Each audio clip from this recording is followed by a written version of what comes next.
வணக்கம் வேலூர் மக்களே, எல்லாரும் எப்படி இருக்கீங்க? சூப்பரா இருப்பீங்கன்னு நினைக்கிறேன். நான் உங்களோட ஈரோடு மகேஷ்.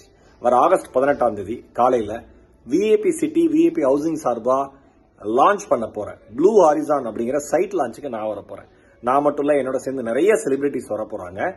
இது நம்ம டைடல் பார்க் பக்கத்திலேயே இருக்கு, கார்பரேஷன் லிமிட்டுக்குள்ளேயே இருக்கு. அது மட்டும் இல்லாம ஏகப்பட்ட ஃபெசிலிட்டியோட இருக்கு. இது ஒரு லக்ஸுரி லைஃப் ஸ்டைல் பிளாட். அதனால வேலூர்ல இருக்கிற மக்கள் மட்டும் இல்ல, சுத்தி இருக்கிற எல்லா மக்களும் வாங்க. கீழே இருக்கிற நம்பருக்கு போன் பண்ணி உங்க கேபை புக் பண்ணிக்கோங்க. சைட் லான்ச்சுக்கு வாங்க. நான் இருப்பேன், நிறைய செலிபிரிட்டிஸ் இருப்பாங்க, எங்களோட பேசலாம். பிளஸ் உங்கள் கனவை நனவாக்குகிற அந்த லக்ஸுரி லைஃப் ஸ்டைல் பிளாட்டை நீங்க புக் பண்ணிக்கலாம். அதனால வருகிற ஆகஸ்ட் 18ஆம் தேதி காலையில உங்கள் அனைவரையும் சந்திக்க ஆர்வத்தோடு காத்திருக்கேன். வாங்க, நம்ம விஐபி சிட்டியோட விஐபி ஹவுசிங்கோட ப்ளூ ஹாரிசான் சைட் லான்ச்.